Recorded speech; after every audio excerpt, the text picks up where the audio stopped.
Matahari sore merayap perlahan di atas perbukitan kecil, meninggalkan sinar keemasan yang seakan mencair di atas pucuk-pucuk bambu. Di sebuah desa kecil bernama Karangpandan, hidup seorang pemuda bernama Naryo. Usianya baru 22 tahun, tubuhnya kurus tetapi berotot karena terbiasa bekerja di ladang dan membantu bapaknya menebang kayu di hutan. Wajahnya sederhana, kulit legam terbakar matahari, dan matanya menyimpan semangat khas pemuda desa, lugu, berani, tapi kadang terlalu percaya diri. Hari itu, suasana desa terasa berbeda. Bendera merah putih dipasang di setiap sudut jalan tanah, dan gapura bambu dihias janur kuning. Bulan Agustus sudah tiba, dan seluruh warga bersiap merayakan hari kemerdekaan. Yang paling ditunggu-tunggu adalah lomba panjat pinang, sebuah tradisi yang bagi pemuda desa bukan hanya ajang hiburan, melainkan juga simbol keberanian dan harga diri. Naryo yang baru pertama kali ikut lomba, merasa darah mudanya mendidih. Ia membayangkan dirinya berdiri di puncak tiang pinang, meraih hadiah-hadiah yang digantung di atas, karung berisi gula, minyak, baju baru, bahkan sepeda mini. Dalam benaknya, ia sudah menjadi pahlawan kecil bagi kawan-kawan sebayanya. Namun, sore itu, ada yang aneh. Saat panitia mulai menyiapkan tiang pinang di lapangan desa, terdengar kabar bahwa tiang pinang utama dipinjam dari desa sebelah yang letaknya cukup jauh, di arah hutan tua. Katanya, di sana pohon pinangnya gede-gede, lurus, tinggi, cocok buat lomba, ujar seorang bapak sambil merokok di pinggir lapangan. Naryo sempat mendengar bisik-bisik orang tua di warung kopi. Konon, desa tempat pohon itu diambil tidak tercatat dalam peta, tidak pula sering dikunjungi orang luar. Ada yang menyebut namanya Kampung Sabrang Peteng, kampung di balik gelap. Tapi karena tak ingin terlihat pengecut, Naryo menepis semua itu dengan tertawa. Masa sih ada kampung gaib? Itu cuma cerita buat nakut-nakutin anak kecil, gumamnya dalam hati. Sore menjelang malam, panitia akhirnya selesai menegakkan tiang pinang di tengah lapangan. Tingginya hampir 10 meter, kulitnya licin berlumur minyak, dan di atasnya berjejer hadiah yang menggoda mata. Anehnya, tiang itu tampak begitu tegak, bahkan lebih tinggi dan besar dari biasanya, seakan menjulang menantang langit gelap yang mulai turun. Naryo menatap tiang itu lama, ada rasa bangga sekaligus gelisah yang tak bisa ia jelaskan. Seolah-olah tiang pinang itu bukan sekadar pohon biasa, melainkan gerbang menuju sesuatu. Malam itu, sebelum tidur, ia masih memikirkan lomba esok hari. Angin malam masuk dari jendela rumah kayu, membawa aroma tanah basah dan sesuatu yang samar, bau harum kemenyan bercampur dengan amis dedaunan lapuk. Naryo menggeliat, mencoba mengusir perasaan aneh itu. Namun sebelum matanya terpejam, ia sempat mendengar suara lirih, entah dari mana datangnya, membisikkan kata-kata asing yang tak ia pahami. Dan malam itu, entah kenapa, tidurnya dipenuhi mimpi aneh, ia melihat dirinya memanjat tiang pinang, tapi di puncaknya bukan hadiah yang tergantung, melainkan pintu gerbang besar dari kayu hitam, dihiasi ukiran wajah-wajah menyeramkan yang seolah menatap langsung ke dalam jiwanya. Ketika ia bangun keesokan paginya, keringat dingin membasahi tubuhnya. Ia tidak tahu, lomba panjat pinang yang akan ia ikuti bukanlah lomba biasa, melainkan awal dari perjalanan panjang menuju kampung yang tak seharusnya ia datangi. Pagi itu, udara di Karangpandan terasa berbeda. Matahari memang muncul dari balik timur, tapi sinarnya redup seolah tertutup selapis kain tipis berwarna kelabu. Warga desa sudah ramai berkumpul di lapangan tanah dekat balai desa. Anak-anak berlarian dengan wajah belepotan bedak merah putih, ibu-ibu menenteng bakul jajanan, dan bapak-bapak duduk berkelompok sambil menyeruput kopi hitam dari gelas plastik. Tiang pinang raksasa yang didirikan semalam menjadi pusat perhatian. Kilap minyaknya memantulkan cahaya aneh ketika tertimpa sinar matahari. Seperti ada selaput tipis yang membuatnya tampak basah padahal tidak sedang hujan. Hadiah-hadiah tergantung di bagian atas, pakaian, makanan, alat dapur, bahkan radio kecil yang membuat mata pemuda desa semakin berbinar. Naryo berdiri di antara kerumunan peserta lain. Keringat dingin mulai muncul di pelipisnya meski matahari belum terlalu terik. Dalam hati ia mencoba menenangkan diri, ini cuma lomba. Aku harus bisa. Kalau sampai menang, pasti semua orang akan bangga. Namun sejak ia datang, matanya selalu tertuju pada bagian atas tiang. Bukan pada hadiah, melainkan pada bayangan samar di baliknya. Entah bagaimana, Nario melihat seolah-olah ada sosok hitam berdiri di ujung tiang, melayang tanpa gerak, menunduk ke arah kerumunan. Ketika ia mengucek mata, bayangan itu lenyap. "Yo, kau ikut tim siapa?" Suara temannya, Kasan, memecah lamunannya. "Oh, iya, aku gabung sama kalian saja. Biar gampang gantian manjatnya," jawab Nario terbata. Panitia mulai memanggil peserta. Teriakan anak-anak menggema, diselingi tawa dan tepukan tangan. Dentuman musik dangdut dari speaker tua menambah hiruk-pikuk suasana. Namun di telinga Nario, suara itu kadang hilang, berganti dengan dengungan aneh, seperti gamelan yang dipukul pelan di kejauhan. Saat giliran tim Nario dipanggil, kakinya terasa berat melangkah. Ia menatap tanah, lalu menoleh ke sekitar. Sesaat, ia merasa lapangan desa berubah rupa, tiang pinang itu berdiri di tengah hamparan tanah hitam yang retak-retak, dan di sekelilingnya bukan warga desa, melainkan ratusan sosok samar berwajah pucat, matanya kosong, berdiri diam memandang ke arahnya. "Yo, ayo cepat, giliran kita," seru Kasan menarik lengannya. Seketika penglihatan itu hilang, berganti dengan wajah riang gembira warga desa yang bertepuk tangan. Mereka mulai memanjat. Seperti biasa, strategi dilakukan dengan beberapa orang menopang di bawah, tubuh berlapis-lapis hingga satu orang bisa meraih hadiah di atas. Minyak licin membuat mereka beberapa kali terjatuh, namun sorak-sorai penonton membuat semangat membara. Giliran Nario naik, ia menempelkan tangannya pada batang pinang, dingin dan licin. Tapi alih-alih bau minyak kelapa, ia mencium wangi aneh, seperti kemenyan yang baru dibakar. Detak jantungnya berdegup keras. Ia merayap naik, menjejak bahu teman-temannya, merasakan tubuhnya semakin tinggi.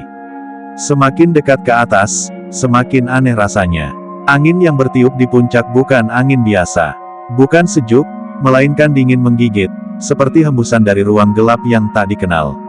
Suara warga di bawah semakin jauh, digantikan bisikan-bisikan lirih dalam bahasa asing yang sama sekali tak ia mengerti. Ketika tangannya hampir meraih hadiah, sekejap matanya menangkap sesuatu. Di atas, di antara hadiah yang bergelantungan, ada sebuah pintu kecil dari kayu tua. Tidak semua orang melihatnya, hanya Nario seorang. Pintu itu berdiri tegak, ukuran tubuh manusia, dihiasi ukiran wajah-wajah menyeramkan yang sama persis dengan yang ia lihat dalam mimpinya semalam. "Yo, ambil hadiahnya, cepat!" teriak Kasan dari bawah. Tapi telinga Nario berdenging. Matanya terpaku pada pintu itu. Tanpa sadar, ia mengulurkan tangan bukan ke hadiah, melainkan ke gagang pintu kayu yang samar-samar bergetar seolah memanggilnya. Begitu tangannya menyentuhnya, dunia sekitarnya berguncang. Sorak-sorai warga desa hilang.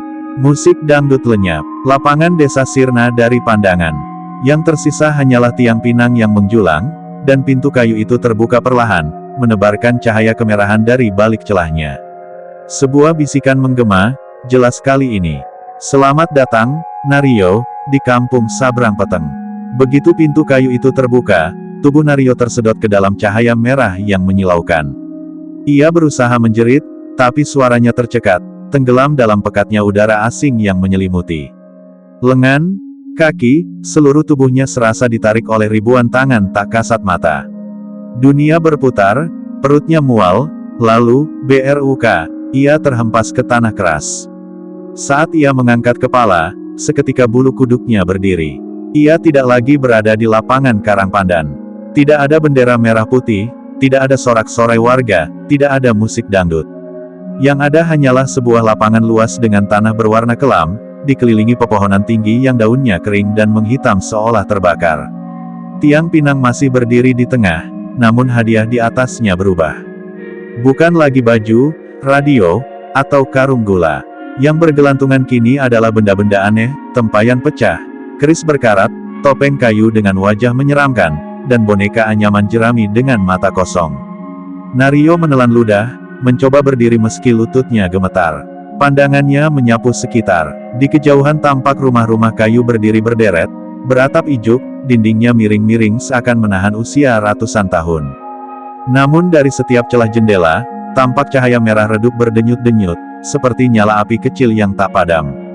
Dan dari balik pintu-pintu rumah itu, terdengar suara samar, tawa cekikikan, tangisan lirih, dan bisikan panjang yang menggema bagai suara ribuan orang berbicara bersamaan. Perut Nario mengeras. Ia merasa berada di tempat yang bukan milik manusia. Langkah-langkah kecil mulai terdengar di sekelilingnya. Dari balik pepohonan, sosok-sosok bermunculan. Tubuh mereka menyerupai manusia desa, memakai kain lusuh, wajah pucat pasi, matanya kosong tanpa bola mata, hanya lingkaran hitam menganga. Mereka berjalan pelan, mengelilingi lapangan, lalu berhenti menatap Nario dengan kepala miring, seolah mengamati seekor hewan baru. Nario mundur setapak, nafasnya memburu. Di mana ini? Aku harus pulang, ini pasti mimpi, bisiknya, namun suara sendiri terdengar asing di telinganya. Tiba-tiba, dari kerumunan sosok itu, seorang lelaki tua melangkah maju. Rambutnya panjang putih kusut, kulit wajahnya keriput, tetapi sorot matanya menyala merah menyala. Ia membawa tongkat kayu hitam, dan di lehernya tergantung kalung berisi gigi-gigi manusia. "Selamat datang, Nario," ucapnya dengan suara berat, namun jelas. "Kau telah melewati gerbang panjat pinang kami. Kau kini berada di kampung Sabrang Peteng. Tidak ada jalan kembali sebelum kau menuntaskan apa yang harus dituntaskan." Tidak, aku tidak ingin di sini.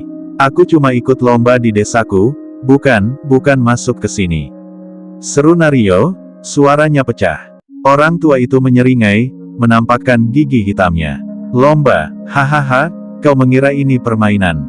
Setiap tahun, satu jiwa harus datang. Itulah syarat agar kampung kami tetap hidup. Dan tahun ini, giliranmu." Dada Nario serasa diremas. Ia ingin lari, namun tubuhnya kaku. Keringat dingin mengucur deras. Sekelilingnya semakin ramai, makhluk-makhluk itu mendekat. Wajah mereka makin jelas, sebagian tak memiliki bibir, hanya deretan gigi yang selalu terbuka, sebagian lain kulit wajahnya terkelupas menampakkan daging merah basah, dan ada pula yang kepalanya terbalik, dagu menempel ke dada namun matanya tetap menatap lurus. Langit di atas kampung itu bukan biru, melainkan kelam, berwarna merah darah dengan awan hitam berputar pelan.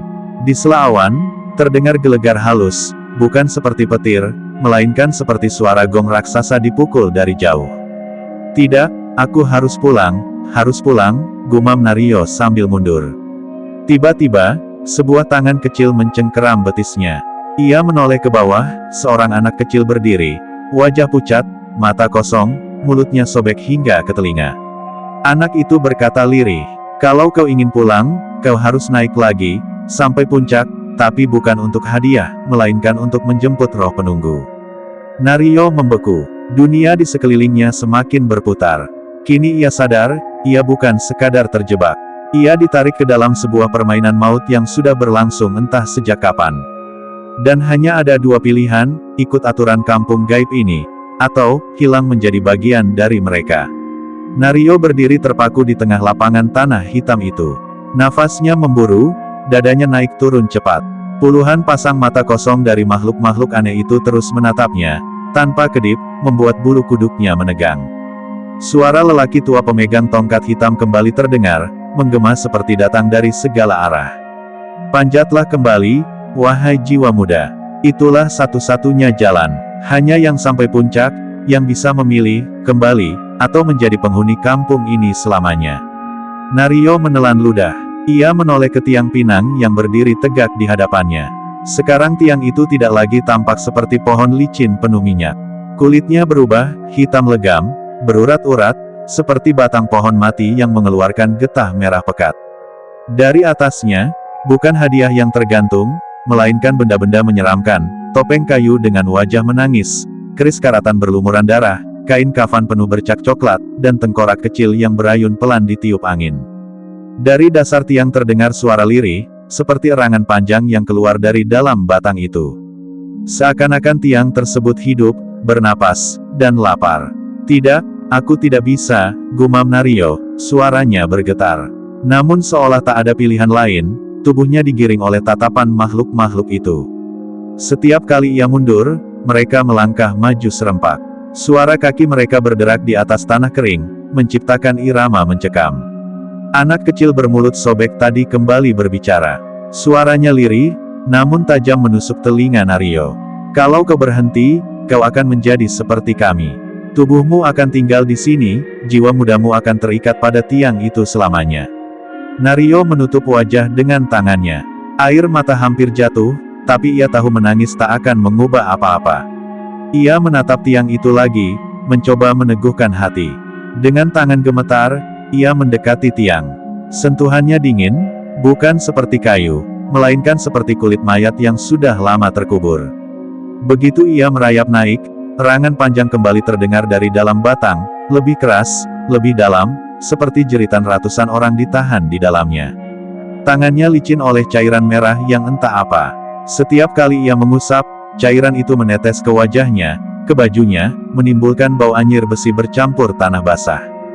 Di bawah, makhluk-makhluk itu bersorak, bukan dengan tawa gembira, melainkan dengan teriakan panjang penuh nada duka. Suara mereka bagai doa kematian. Langkah demi langkah, Nario naik lebih tinggi. Kakinya sakit, tangannya perih.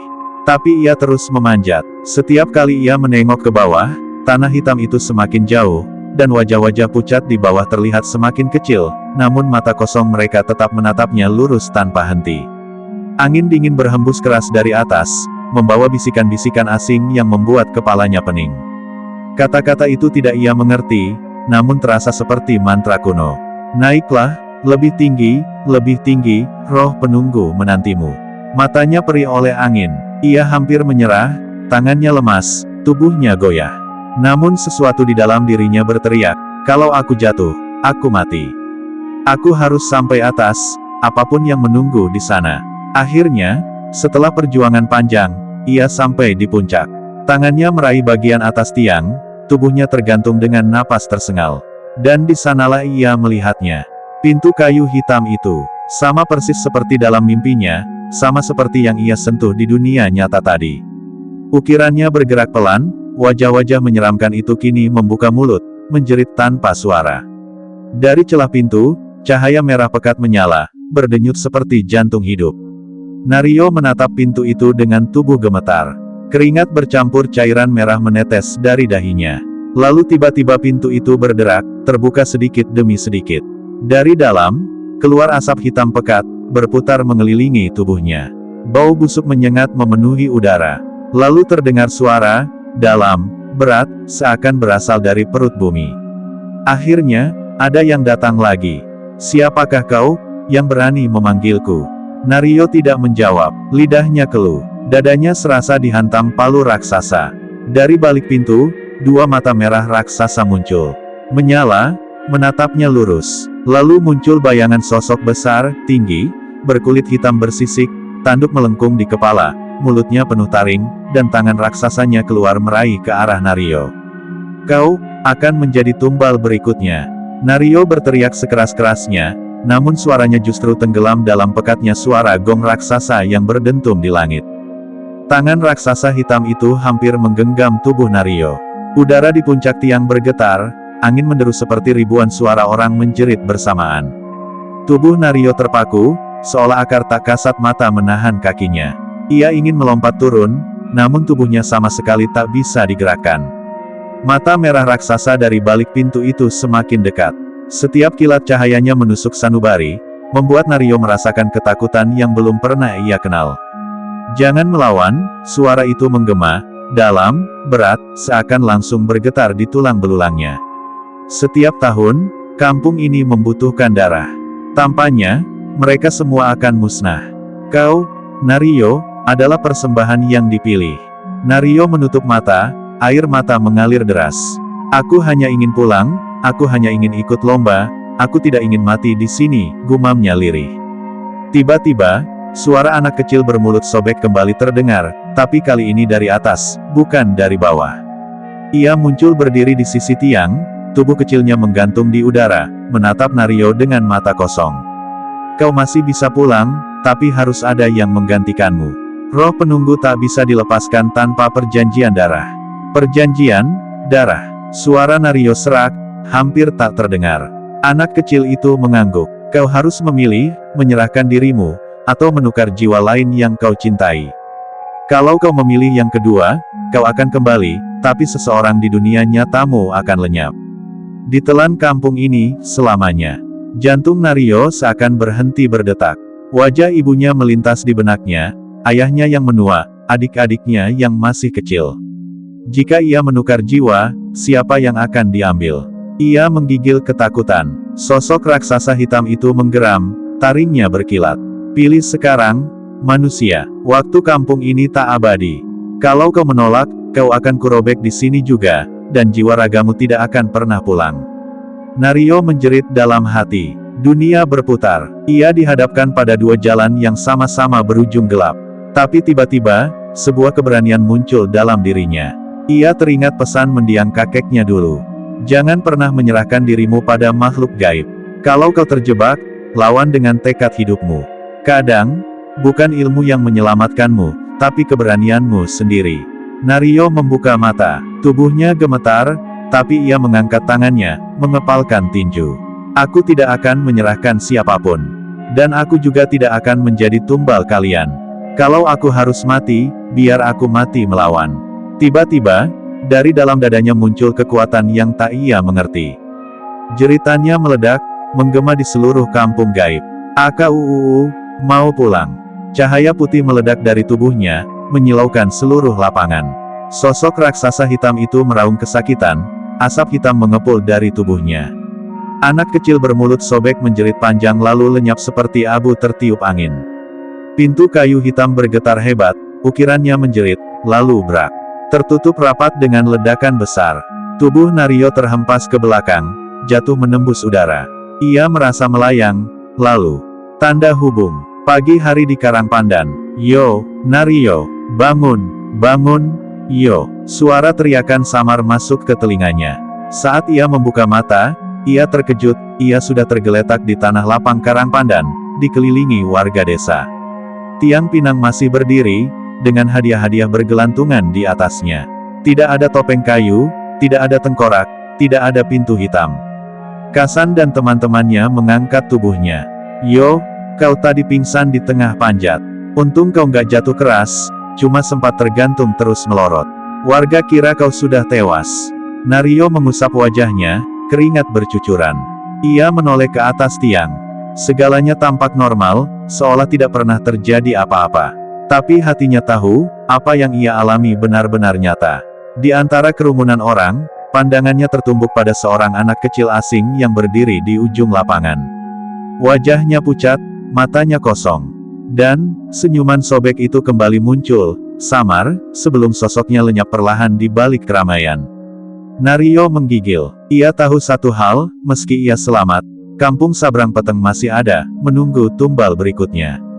Dan sejak hari itu, setiap malam Agustus menjelang 17, Nario selalu terbangun oleh mimpi yang sama, pintu kayu hitam, tiang pinang, dan bisikan lirih yang berulang-ulang memanggil namanya. Nario, Nario, giliranmu belum benar-benar selesai. Tamat.